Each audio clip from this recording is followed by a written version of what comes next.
Norfolk Horn, Category 5 on the Rare Breeze list. Sounds bad, but it's actually pretty good news for Nobby. In 1844, we were down to 5 or 6 of these creatures. We've now got between 1,500 and 3,000 of them.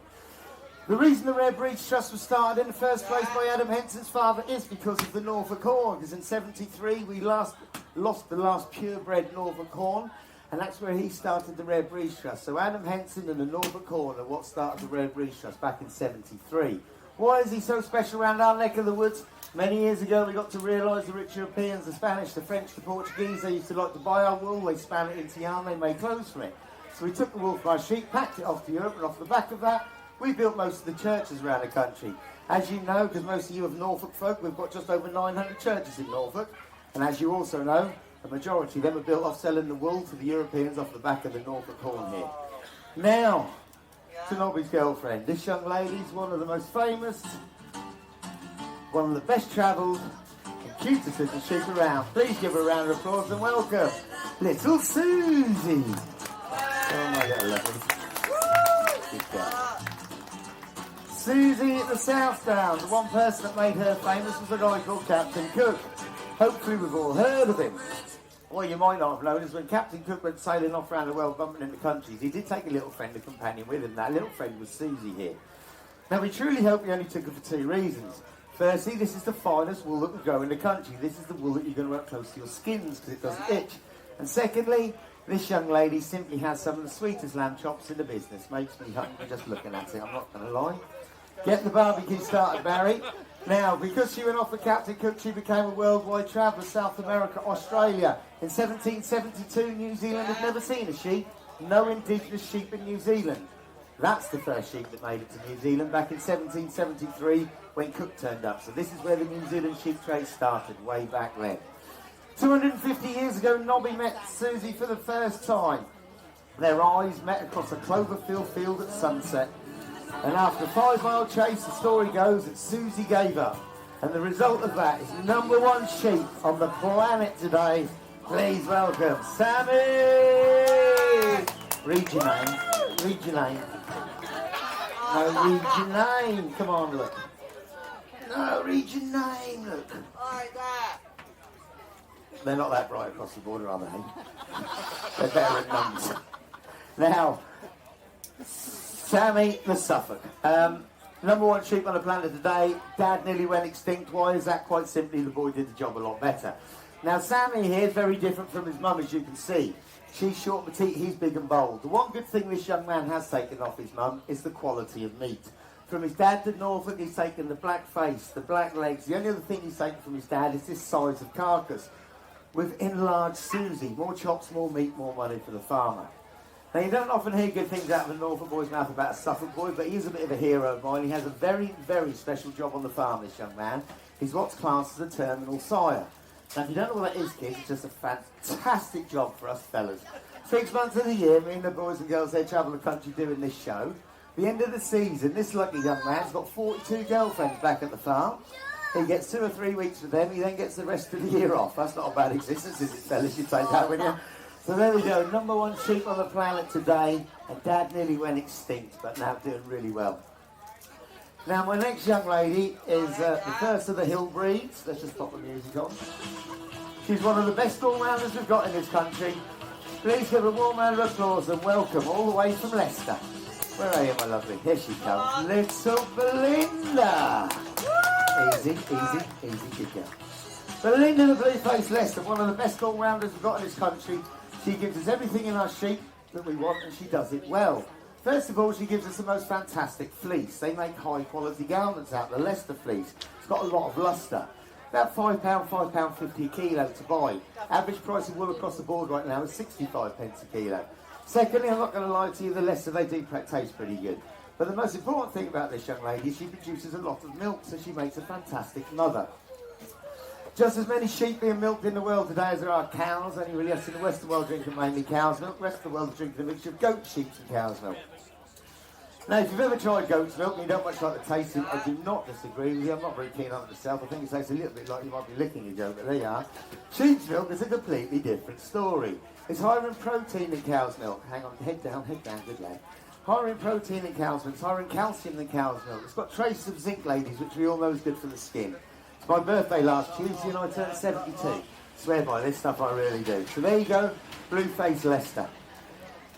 Now to one of the roughest, toughest, meanest breeds of sheep we've got here in the UK. He comes all the way down from the Highlands. He's come all the way down the A1 to be with us today.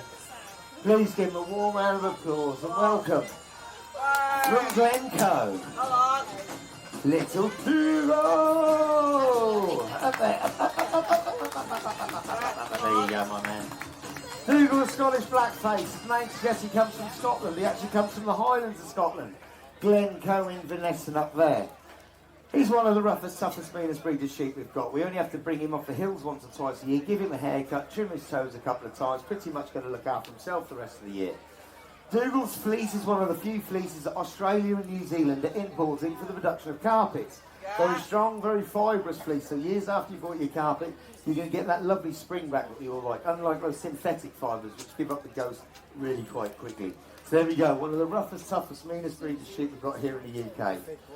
Now to the result of Dougal and Belinda meeting. Number one sheep in the UK today. Please give her a round of applause and welcome Martha the Mule. Hello, lovely. Martha the Mule, number one sheep on the, not on the planet, in the UK today. Now, with a mule, you always start off life with a blue-faced Leicester ram. If you want a Scottish mule, you'll cross that with a Scottie. Northern mule with a Swelldale, Welsh mule with a Beulah. But you get the same result. From that side of the family, we've got a sheep here. We give her a haircut, we trim her toes a couple of times. She's pretty much going to look after herself the rest of the time. But from this side of the family, she's taken the attribute that she produces a lot of milk, so she makes a fantastic mother. Made in the UK, only found in the UK. This is our number one girl by number. Out of the 43 million sheep that we hold here in the UK, by number, she is our girl. Right now, we're going to change the tune just a little bit. Let me just see if he's up. Are you awake? Get up. Please give him a big round of applause and welcome the hippie of the sheep world, Lenny! People do say to me, Ginger, Lenny reminds me of Bob Marley. He's got a lot in common with Bob. He loves his reggae, does Lenny. Can't keep Lenny off the grass either. Dreadful state of affairs. Category 3 on the rare breed list. What does that mean? Well, it means we've got between 5 and 900 of them. The actual counts are somewhere in the region of about 750. Now, this stuff right here. We have earned more money in this country selling this stuff to the rest of Europe than anything else in history. Well, the rest of the world, I should say. More than gold, more than oil. I was up in Scotland the other week, even more than whiskey. This has been our number one earner. And out of all of our sheep, he is possibly our number one earning sheep out of them all. Who have we got to thank for this breed? We've got the Romans to thank for this breed. 2,000 years ago, they came in with the long wool breed. Now, he does hold a bit of a world record. Each one of these dreadlocks you see on his head here is what's classed as a staple. Length of the wool is a staple. Dougal, 3 to 4 inch staple. Sammy the same, Nobby the same. Belinda anything up to about 6, 7, maybe 8 inch staple. Lenny the Lincoln Longwool, however, world record 32 inches in a year. Imagine nearly 3 feet of fleece hanging off of him. I mean, I'm 5'9". It's dragging on the floor. He is that's gonna weigh somewhere in the region fully grown, about 8 to 10 kilos dry. Wool takes on 30% of its own weight in water. So imagine that, kids. Getting a rucksack, putting 13 bags of sugar in it and carrying that around all day long. You'd want someone to take that off you every now and again, wouldn't you? Next week he's going to be shorn again, and he will still go into the winter with longer wool than anybody else here. Now we're going to move on to the European. He's big. He's bad. He is the Mike Tyson of the sheep world. Please give a warm round of applause and welcome all the way from Holland, Terry. Built like a brick shed. Look at the size of him. Now, Terry the Texel. Texel, small island just off the coast of Holland. We pronounce it Texel, they pronounce it Texel. That's where he originates. When he came on stage, you might have seen my man's demeanour drop a little bit. Oh, don't really like Terry very much. Just recently, Terry has knocked Sam off being number one breeding male ram in the UK, and he's not best pleased about that fact, eh, brother? Common denominator with these two boys is they're both meat breeds, but very different shapes. Sammy, much like his dad Nobby here, very long, so a lot of the money with Sammy is along that backbone. Terry in a minute's going to jump off stage, turn around and try and make you fellas feel a little bit inadequate. When he does that, check out the sides of his bum. He's got an extra thick backside because what we've done is we've grown a double muscle into that behind. So the expensive bit with Terry is from about 2/3 of the way back, going into this solid back end here. Right, one more young man I'm going to introduce you to. This young man, unfortunately, has made it onto the rare breeze list now. He's category 6, so he's on the watch. Please give a warm round of applause and welcome from the Lake District, little Harry the Herdwick. Harry the Herdwick, as I said, come from the Lake District. This is what keeps the lakes the way they are. They say if you take the Herdwick out of the Lake District within 3 to 5 years, it'll revert back to scrubland, slowly reverting back into woodland. So this is what and has kept the lakes the way they are for us to use for the last few hundred years. Harry, just like Dougal, has what's classed as hefted sheep. What does that mean? Strip it right back to basics, just means you don't need a fence to keep them in. Generations of their family have lived on the same hillside or in the same valley. That's what they class as home. If one day he waltzes out of the valley or he waltzes off the hill, it doesn't take them long before they feel uncomfortable, turn around and go right back to where they belong. Hefted. You get the same thing with the Swelldales and the Beulahs and a few other breeds throughout the country. Now, when I'm down in London and I do this show, look at the size of that bum. You've got the one muscle there, and you've got the other muscle in there, as you can see. So that's why he's got that extra thick back end. Now, you need to turn around, because if you sneeze, this lady's in trouble. Come on. Good boy. When I'm down in London, you know what they're like down there. They don't really know a great deal about us country folk and the farm. And I have people come up to me and go, those animals are stressed. And I look at Dougal, and I look at Martha, and I think, if I'm stressed, I'd love to be stressed the rest of my life. I'm not going to lie to you. So, father and daughter are now asleep. Possibly my two best dancers as well. So, there we go. Right now, this young lady in here is a shearling. It's the first haircut she's ever going to have. She's got to have it in front of you guys. So, probably not going to be the best few minutes of her day. However, we are going to get through it. Good shearer. Anything between 200 and 500 sheep in a day. For the last 2,000 years, these have been the #1 thing for shearing sheep. World record in 9 hours is held by a Kiwi. Just over 330 sheep in 9 hours. All day long. Now, a few years ago, they invented electric. Then they invented one of these to go along with it, the electric handpiece. Pretty much the same things we shave our heads with, just on a grander scale. This bit at the bottom is called the comb. As you can see, lovely teeth on there. That one looks broken. That isn't broken, that's how it should be. If that was straight, I'd be worried. That's my lead tooth. As I'm shearing the animal, this tooth here is on the outside of the wool. These teeth are on the inside of the wool, so that's my guide as I'm going down the animal. Lovely beveled edge here, so it goes up the body of the animal nice and smoothly. Good shearer, anything like say between 200 and 500 sheep in a day. World record, fully grown ewe, 3 kilos plus the wool, pretty much what I've got in this cupboard. A lovely fella by the name of Matt Smith. He's a Kiwi, farms out of Cornwall. Matt 2 years ago smashed the world record and sheared 731 ewes in 9 hours. Worked out about 1 ewe every 40-45 seconds. The other record that went is now held by an Irishman by the name of Ivan Scott. He holds the world record for the shearing of lambs. Obviously they're a bit small, a bit quicker to get around. You can really see they're not farm animals, they're pretty much pets. Look at the state of them. Ivan, in 9 hours, clipped 856 lamb in 9 hours. That's the new world record. Beat the record by one single solitary lamb. Does it hurt? Does the animal like it? It's a bit like us going to the dentist. We don't particularly like it, but we have to do it. If you own sheep, you have to shear them. Why do you have to shear sheep? Biggest killer of our sheep today is us, partly vegetarians. Second biggest killer of our sheep today is this stuff, is the wool. That doesn't seem right. This is a very strong fibre. Sheep have an amazing ability of getting stuck on their backs, barbed wire, hawthorn, brambles. Once they are on their backs, they are defenceless. If they're found by foxes, seagulls, or Mr. Chris Packham, if you are listening, any corvid out there, the crows, your rooks, your ravens, it is not good news for that animal. And another thing is a thing called fly strike. Throughout the year, while the weather's hot and the flies are around, we're going to keep the fleeces really nice and short like this on Terry. If we don't, that gets dirty, that attracts the fly comes in, lays its eggs, the eggs hatch into maggots, Second biggest killer of our sheep today on the planet is a thing called the blowfly. If any of these guys got fly strike and I don't detect it in a maximum of 4, maybe 5 days, there ain't nothing I'm going to be able to do for that animal. Does it hurt the animal? Well, I'm not prepared to do anything that these guys are not prepared to do to themselves, so before I bring it out, I am just going to pop it on my own arm. Oh, that don't hurt! Oh, you get used to it. That's all right, really. Feel like a vibrating feeling. The sheep love it. They don't thank you very much. I'll come back for some more.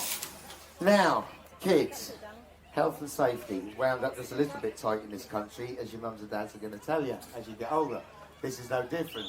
Unlike these guys behind me, this is a wild animal in the cupboard. That she is a shearling, like I said. This is the best wool she's ever going to produce. Every year after this, her wool is just going to degrade slightly.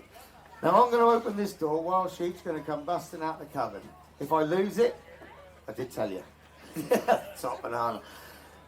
If it does land on the grass, and I ain't physically attached to it, that ain't part of the show. At that point, you need to get yourselves ready. If she's looking at you funny, you need to find mummy or daddy quick, sharp. You just sit behind there. And little ones, if you get all wet breath in the nip of your neck, you take off a lot of bunny rabbit, all right? Now you can't see me if it all goes wrong. Right, let me get my little volunteer out here. Now, little love, they're a funny looking lot, but they're not going to hurt you, all right? There they are. No, you've got to come out. I can't see you in the cupboard. I'm not sure enough. So let me back in there. Look behind you. Hey, hey, hey, hey. Look behind you. Look behind you. There's the boys. Right, now, first of all, I'd appreciate not seeing this picture in the paper tomorrow. Thank you very much. Yes, I am a Norfolk boy. It's all a myth. I'm not from Suffolk. I'm just going to stick this on its bum where it should be. Hands-free sheep. Modern technology today. Now, look at the way she sat. This is the Bowen technique. This is the way Kiwi guy came up with this way shearing a long time ago. If you've never seen shearing before, and I can see some of your faces out there, I can pretty much guarantee some of you haven't. Comfort is the key word. The more comfortable I can keep the animal, the more comfortable it is for me. Makes sense, no? If I'm not fighting with her, I'm not wasting my energy, I can shear more sheep in a day, I get paid per sheep that I shear. £1.40 is all I get for this. Out of this freaking laugh, that's hard work for £1.40, young man.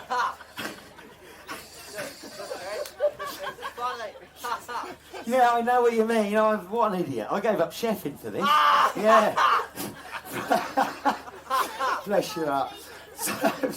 So don't sit it on its tailbone. It hurts you, it hurts me, it hurts the sheep. Look at these lovely big cushions she's got, just like me and you. Got a rock to her right a bit, she's more relaxed. There. Hello, my lovely, I'm Ginger. I'm your hairdresser for today. What's your name? Barbara. Right, Barbara. Now, always check whether you've got a little boy or little girl. Don't just presume you just grabbed the little girl out of the cupboard and crack on with your shearing. Because believe me, people, that handpiece, well, that don't stop for nothing. And once that's come off, fellas, that is not going back on. So definitely a little girl. Now, she's got 2 earrings. Now, that tells me that she's going to live a lovely long life. If you've had a little look at all my sheep behind me, I know Martha's got one missing at the moment, but just waiting for her new earring to come through the post. 2 earrings is really good news if you're a sheep. So that means you're going to live a lovely long life. Anything up to 27 years is the record for a sheep. I know farmers with 16, 17, 20-year-old sheep still having lambs, still healthy. Because I know she's going to be here next year, that means she's going to become a mum. Most important thing is right here. Mother Nature has equipped her to look after twins, if not triplets, well. If I accidentally cut one of those 2 teats off, she's absolutely no good to the farmer, and she'd have to go away on the holiday bus. So you'll see when I'm finishing off the bikini line in the belly, I just put my hands right across the top of them. If you can't cut them, you can't. If you can't see them, sorry, you can't cut them. There, my lovely. Throughout this process, right hand has the most important job. Just hold on to that handpiece, runs it around the body. Left hand, however, has the most important job, and that's to stop it getting cut. A lot of the time, that leg is in that position. In that position, we have a lot of wrinkles. Push slightly on that knee joint, that stretches the whole back end of the animal out. Less wrinkles, less likelihood of cutting her. They do have another little button just up here. Now, these girls have been going off to self-defense classes because of them old foxes. No bingo wings. Bingo wings. If I went and put my handpiece round there right now, I'm going to cut her up. In this position, I'm not, because I've just stretched out all underneath that arm. Right, let's just bring her into position. That's just a typical night in Ipswich. Come on, my love, on the way home. sorry. I obviously get shot in Suffolk when I do the show. Right, here we go. Let me just put my glasses back on. Normally we start with the belly. I've taken the belly wool out, so I'm going to finish off that bikini line. Just take that little bit off as well, which I noticed I just missed. Hands across the bits you don't want to cut. Up the left-hand side of that tail, back of that tail. So I've done most of this already. Now that's pretty much the bikini line done. Then you ladies going on holiday soon, you think I've done a half decent job there. It is only 50p to pay, ladies. Don't worry if you're skint, I'll lend you 50p. No one has to miss out today, I was brought up properly, I was. Now,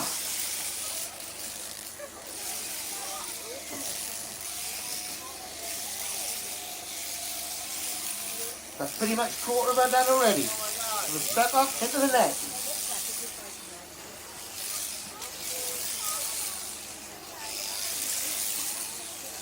Keep that ear out of the way, take that out so I can see where I'm going. Now I'm going to spin her head round. Get that wool out of the way. Up the neck, onto that shoulder.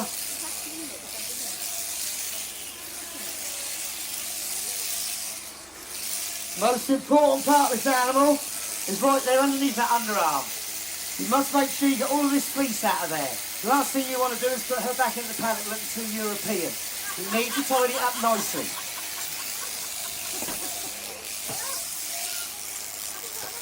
No, love.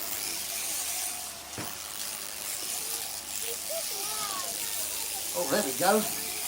Right. Before I carry on, I just want to point out something. I'm glad this has happened just right here. Now, that looks like I've cut.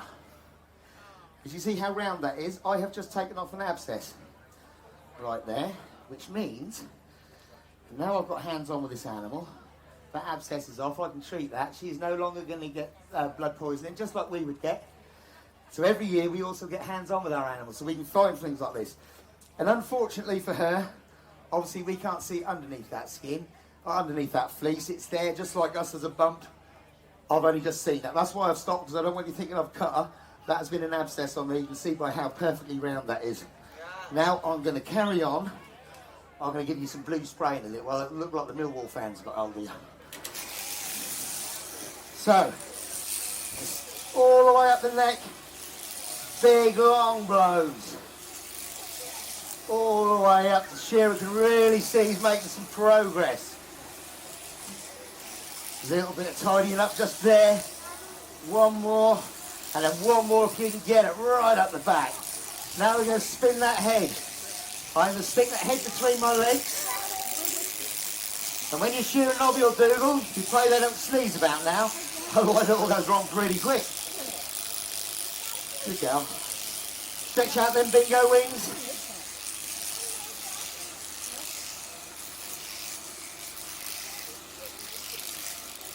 Last position, pop the head out, lay her onto my lap.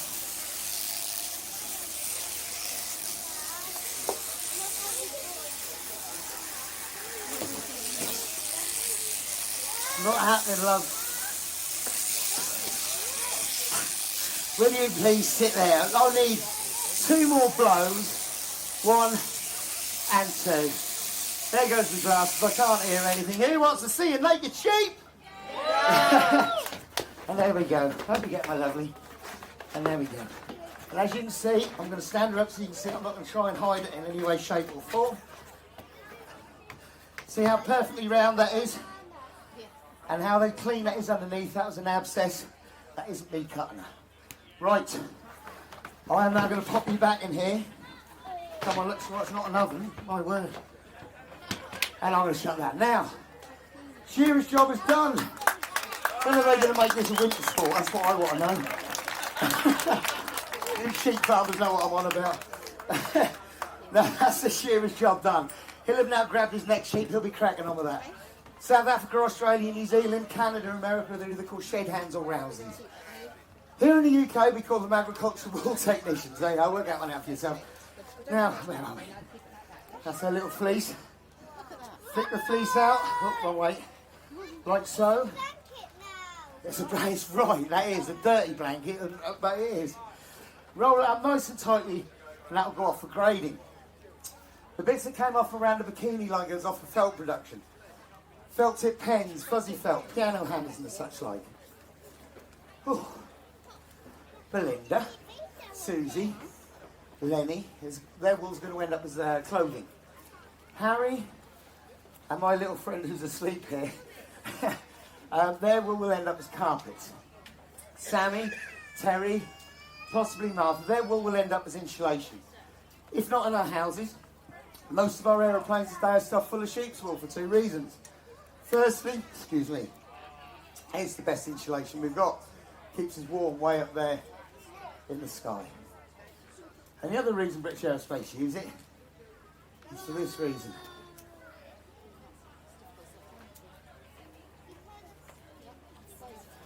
Just doesn't want to be alike as well. World just doesn't want to be alike. That's why British Aerospace use it.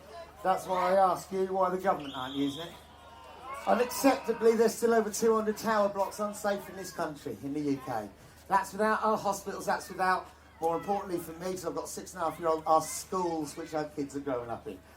They have to reclad, they've already told us that. Why are they not insulating at the same time with this stuff? There's only two people going to benefit from this. The sheep farmer. So we're going to get a little bit more money for this stuff. Look, however hard I try, I can't set it alight. And the other person who's going to benefit are the people living in the tower blocks, getting better in our hospitals, and more importantly, our children learning in our schools. They're going to be a whole lot safer than what they are today. Now, over the next 24 hours after a sheep's been shorn, its skin will triple in thickness. It will flood the skin with sheep sweat, which is that orangey tinge that you see there in that fleece. And that's called lanolin. Some of you ladies will have heard of this stuff. Some of you younger ladies, have a little listen. All of the fleeces go off, they get washed, the lanolin is separated and then sold throughout the country. Sorry, my man. First of all, sold to the cosmetic industry. It's in your lipsticks, your eyeliners, your face creams, your hand creams, your soaps, your conditioners, your lip seals. Tomorrow morning when Mummy's getting ready and she's putting a lippy on, just remind her it's just sheep sweat with a pretty colour in it. You watch her face change. They sell it. Lanolin is very high in cholesterol. It's a good cholesterol, so they sell it to shrimp and prawn farms in Indonesia and such like, so the shrimps and prawns grow a lot bigger. Adults, lovely soft fingers when you finish reading your newspaper. Lanolin is in the spray that fixes your print to your paper. And the last thing I'm going to tell you about, but there really is many, many, many other things. Next time you're in your supermarket with Mummy and Daddy and you see added vitamin D, chances are it started life out of sheep sweat. They clean it, they process it, we eat it. Psoriasis and eczema sufferers, if you haven't sourced it before, it's an amazing product for the skin, it really is. Now these guys are going to dance for you in just a second, which does mean you need to wake up. No, she says. But let me tell you a little bit something about their senses. A lot of sheep farmers don't even know this. Generations of sheep farmers have come up to me in Yorkshire and said, I never knew that, boy. Eyesight. 240 to 280 degree panoramic vision. 25 to 50% optical zoom, which means they can pick one of you out and have a good close look. They can see in colour. The only thing they can't judge very well is depth. They've got very poor depth perception, so everything out there is pretty much on one level to them. And that's where these come into play. They have the most fantastic sense of hearing. Not only is it very cute, but they have the ability of picking two of you out, concentrating on your conversation and drowning out everybody else here so they can solely concentrate on you. The little hole just underneath the eyes, people ask if that's a nostril.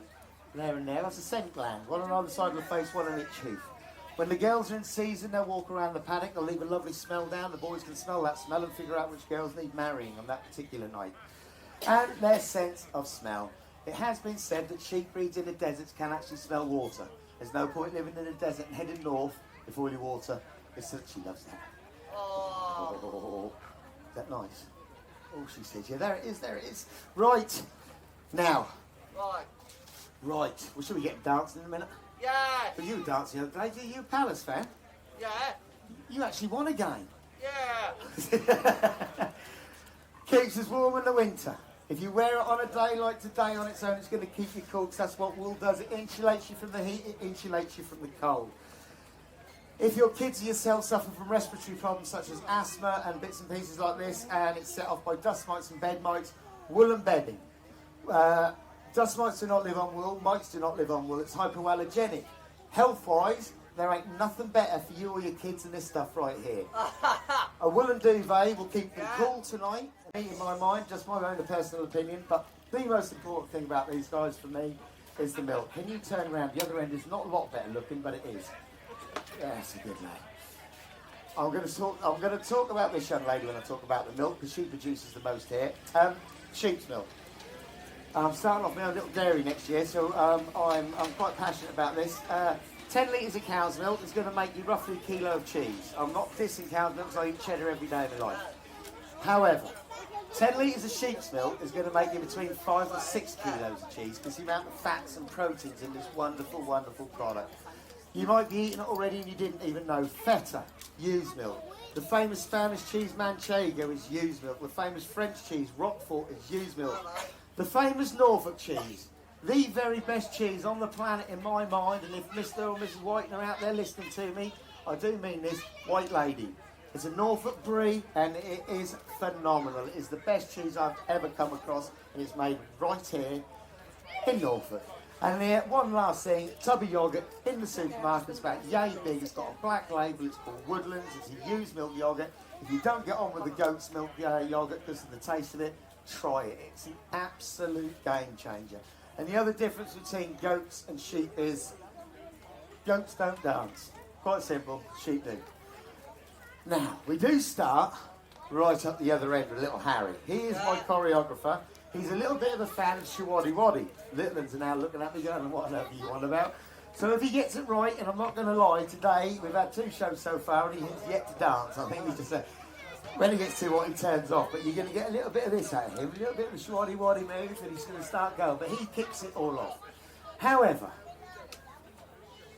the hippie. He's not long back from Glastonbury. He did have a very good weekend. He don't remember a great deal about it, but apparently the Killers on Saturday night were phenomenal. He came back with a little bit of a hippie shape.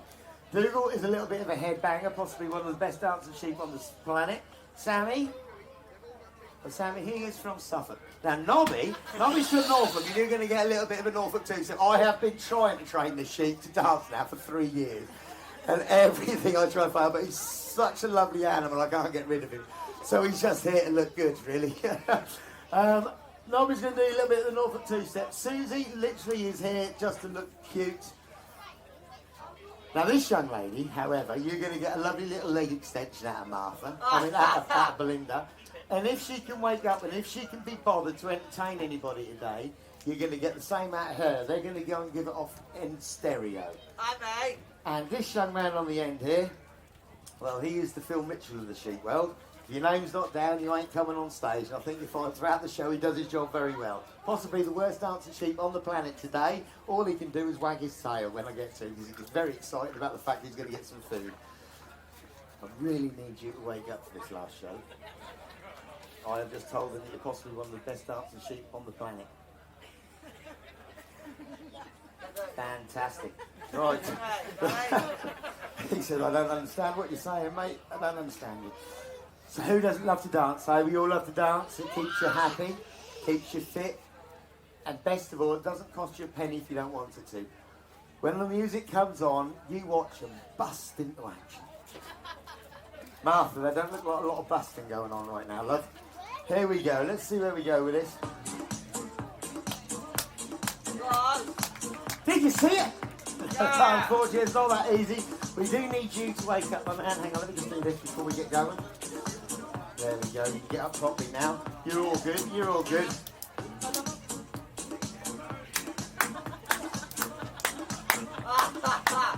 Are we going to do anything today? Oh, come on. Come on. You listen to him. Right, will you start down the other end with little Harry? Oh, he says I'll get up for that. Yes, please. Right, are we ready? Are we ready? I know you don't dance, but you need to get up as well. Mister, come on. Come on. Come on. I want a little bit of footwork out of you. Hey. He likes to beat this one. Give Harry a little cut here. Look down there, my man. Want some hippie shake out of you? Hippie shake out of you, yes.